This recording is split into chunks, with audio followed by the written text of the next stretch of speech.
dans les loges, on sert des idéologies, on sert des principes, on ne sert pas une...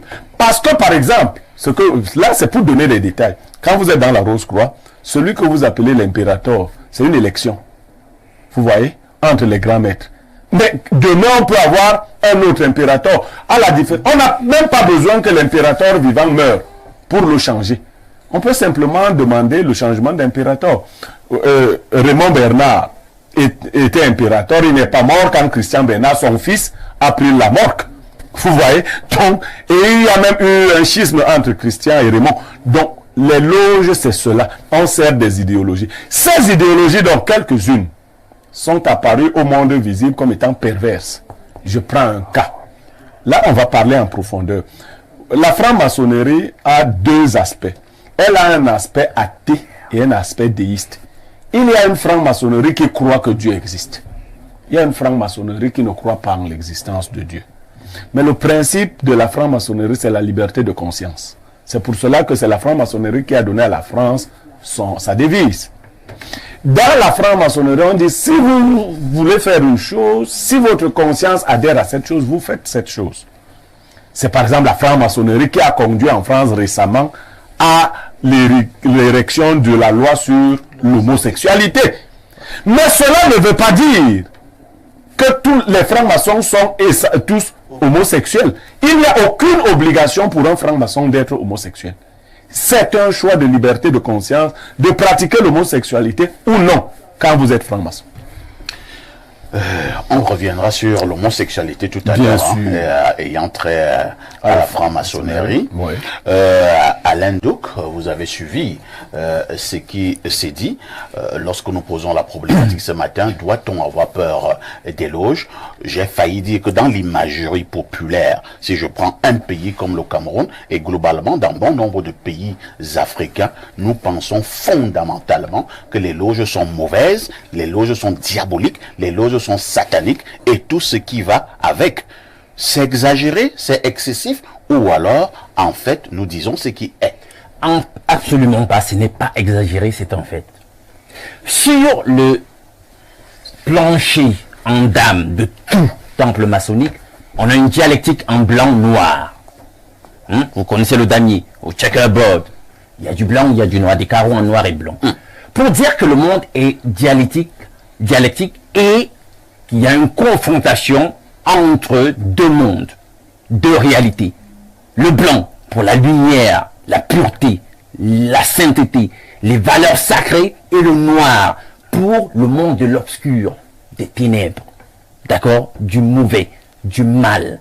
Et chacun de ces bords est régenté, gouverné par une entité spirituelle.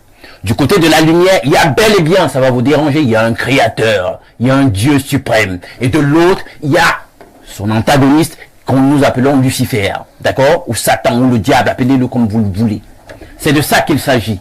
Maintenant, lorsqu'on parle de loge, vous verrez bien qu'étymologiquement parlant, la loge a la même racine que le verbe loger. C'est-à-dire que nous sommes dans un grand temple. Et dans un temple, dans un habitat, une habitation, il y a des loges, il y a des chambres, si vous voulez que je parle trivialement. Ces chambres peuvent donc être constituées de quoi? Quelqu'un l'a dit là tout à l'heure, c'est-à-dire que c'est des obédiences, des tendances, des courants, mais toutes sont dans l'enceinte du grand temple. Le grand temple qui les unit, dans le cadre de l'occulte, c'est le satanisme, car le satanisme a la même trame. Que vous soyez dans n'importe quelle obédience, vous aurez étudié à un moment donné. J'ai dit que je n'entrais pas dans le temps de parole des gens tout à l'heure. C'est quoi le satanisme? Je dis, le satanisme, c'est l'idéologie qui promeut, d'accord, Satan, Lucifer. Satan, c'est qui? Satan, c'est l'entité qui, c'est une personnalité, c'est même pas une entité seulement, c'est un esprit, d'accord, qui est un chérubin, d'accord, créé par Dieu, son créateur et qui s'est opposé finalement à lui. On se comprend? Et qui est donc... Vous croyez à une telle chose? Mais qui est le prince de ce monde? Mais tu cites souvent la Bible ici, tu ne vas pas me... Non, aujourd'hui on va parler des loges. Justement, on va parler, et j'ai tout fait pour ne pas entrer dans ton temps de parole, donc tu fais tout pour ne pas me perturber. Allez-y, Alain. Voilà. Donc, et je disais donc, quelle que soit l'enseigne, quelle que soit la loge dans laquelle on est, la trame dans le satanisme est la même.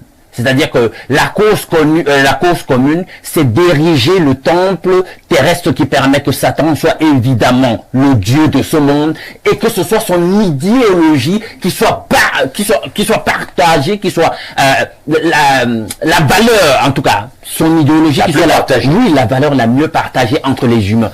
Donc, vous allez remarquer, les gens aiment valoriser ce qu'ils appellent ici nos traditions africaines. Moi, j'ai lu quelques livres sur nos traditions africaines et la sorcellerie. Par exemple, je vais vous prendre un peuple subsaharien, là, les Mossi.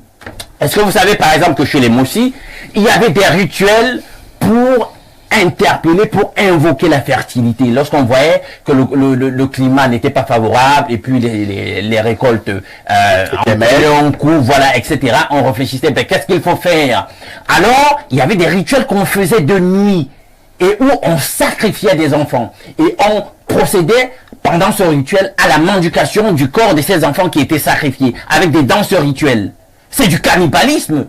Mais bien évidemment, ça fait partie de nos traditions. Est-ce que c'est parce que ça fait partie de nos traditions négro-africaines que c'est éthiquement bon, que c'est moralement correct, qu'on devrait promouvoir cela, qu'on devrait encourager cela? Non, absolument pas.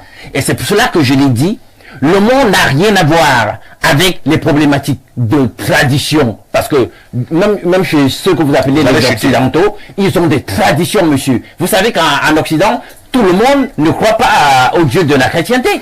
Vous savez qu'ils ont aussi des valeurs traditionnelles et des rituels purement traditionnels là-bas avec des peuples, en réalité, qui ont une trame. Quand vous allez même aller étudier, vous vous rendez compte que dans le culte, ils ont même une trame commune avec ce que nous appelons ici nos traditions, etc. Pourquoi? Parce que dans le culte, la trame est la même. Dans la sorcellerie, la trame est la même.